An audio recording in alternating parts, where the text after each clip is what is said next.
এই এই first time আমি একটা ব্লগ শেয়ার করছি, কার্শিয়াংয়ের ট্যুরের ব্লগ। আমি অত ভালো ভালো কথা বলতে জানি না, ওকে? আর হ্যাঁ, লাইক না দিলে এরপর থেকে আর ভিডিও বানাবো না। কেউ কেউ তো মনে মনে বলতেছে না করলে আমাদেরই ভালো। What ever, I don't care. So দেখতেই পেলে আমরা বাড়ি থেকে টোটো ধরে বেরিয়ে নিউ আলিপুরদুয়ার স্টেশনে পৌঁছে সেখান থেকে পদাতিক এক্সপ্রেস ধরে গল্প করতে করতে ঝালমুড়ি খেতে খেতে পৌঁছে গেলাম নিউ জলপাইগুড়ি স্টেশনে, আর তারপর সেখান থেকে গেস্ট হাউসে। যেহেতু আমাদের সকালবেলা তাড়াতাড়ি উঠতে হবে, তাই সন্ধ্যাবেলা আর কোনো রকম নাটক না করে তাড়াতাড়ি ঘুম দিয়ে সকাল সকাল উঠে পড়লাম।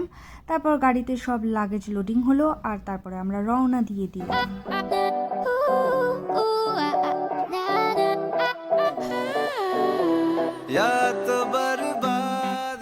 কিছুটা রাস্তা যাওয়ার পর আমরা আমাদের ব্রেকফাস্ট করে নিলাম। এই হলো আমাদের ব্রেকফাস্টের menu.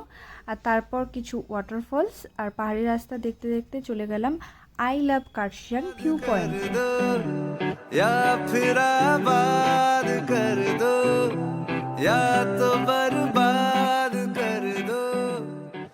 I love Kurseong view point ঘোরার পরে আমরা চলে গেলাম পাইন ফরেস্টে। সেখানে কিছু ফটোস ভিডিওস তোলার পরে আমরা আমাদের রিসর্টের উদ্দেশ্যে রওনা দিয়ে দিলাম, কারণ কার্শিয়াংয়ে সেরকম কোনো ঘোরার জায়গা নেই। হ্যাঁ, তবে একটা পুরনো চার্চ ছিল যেখানে আমরা শুনেছি প্যারানর্মাল অ্যাক্টিভিটিস হয়, যেখানে আমাদের যাওয়ার ইচ্ছে ছিল। সেখানে একটা গেটের সামনে শয়তান বেডি ছিল, যে নাকি আমাদের ঢুকতে দিল না।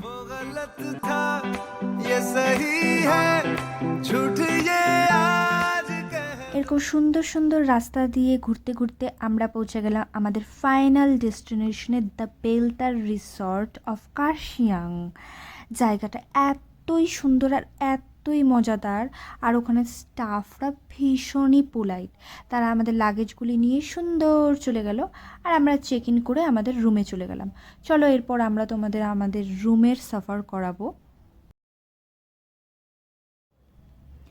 এরকম 5-7টা সেপারেট কটেজ আছে, আর ভেতরে লার্জ স্পেসিয়াস রুম আছে। রুম নিয়ে আর কি বলবো, এত সুন্দর। আর পেছনের দরজা খুললে এরকম একটা সুন্দর ভিউ পাবে, যেটার পেছনে একটা নদীও আছে, যেটা আমরা তোমাদের পরে দেখাবো। জানলা দরজা খুললে এত সুন্দর ভিউ আর সুকুন, কি আর বলবো সেই কথা। আর এদিকে নরম গদিওয়ালা বিছানা, neat and clean bathroom, just perfect. ইতনা এহসান কর দো, ইতনা এহসান কর দো, পুরে আরমান কর দো। এরকম সুন্দর ভিউ দেখে আমাদের ঘরে যাওয়ার আর মন চাচ্ছিল না, তাও আমরা ফ্রেশ হয়ে চলে গেলাম লাঞ্চ করতে। ও, আমার দাদা একটা সাপ দেখছে, যেটার নাকি বর্ণনা দিচ্ছিল। সেই সাপের বাচ্চাটা আমাদের ঘরে খেলা করছিল। হ্যাঁ হ্যাঁ। সুন্দর ফ্রেশ লাঞ্চ করার পর আমি একটু ফটো তুললাম, ভিডিও করলাম, কেক মারলাম, আর তারপর ঘুম দিয়ে দিলাম। ঘুম থেকে উঠে দেখি মারাত্মক সুন্দর ভিউ। ও, আমরা একটা ফানুস নিয়ে গেছিলাম, একটা না 4টা, যার মধ্যে একটা উঠছিল, বাকিগুলি বৃথা নষ্ট হলো।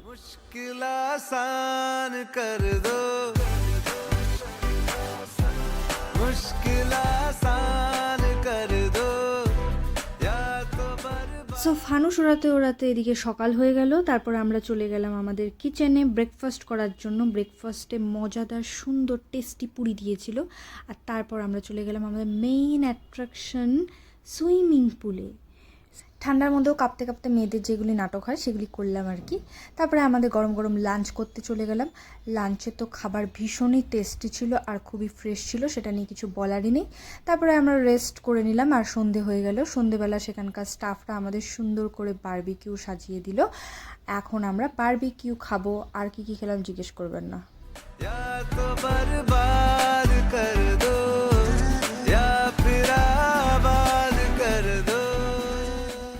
বারবিকিউ খায় এরকমই ঘুম পাইছিল যে আর ভিডিও করা হয়নি। So good night.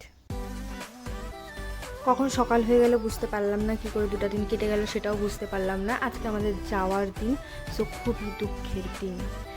সো আমরা যে নদীটা তোমাদের দেখাবো বলেছিলাম পরে, সেই রিসর্টের পেছনের নদীটা, সেখানে কিছুক্ষণ আমরা যাওয়ার আগে টাইম স্পেন্ড করলাম। আর পাশে একটা টি গার্ডেন ছিল, সেখানেও কিছুক্ষণ থেকে ফটোস ভিডিওস করে আমরা রওনা দিয়ে দিলাম।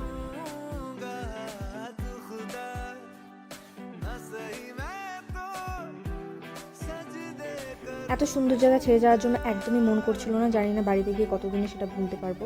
তো যাই হোক, আমাদের এনজিপি স্টেশন থেকে 2টার সময় ট্রেন ছিল, আর আমাদের 11টার মধ্যে সেখান থেকে বেরিয়ে পড়তে হয়েছিল। এখানে দিয়ে যাওয়ার মতো কিছুই ছিল না, তাই একটু চোখের জলই দিয়ে গেলাম। সো আমাদের জার্নি এখানে শেষ হলো, আর আমার ব্লগটাও এখানে শেষ হলো। আর আমি যত কথা বললাম তার জন্য একটা লাইক দিও, না হলে খুব কষ্ট পাবো। আর কিছু ডিটেলস লাগলে আমাকে জানিও, হ্যাঁ।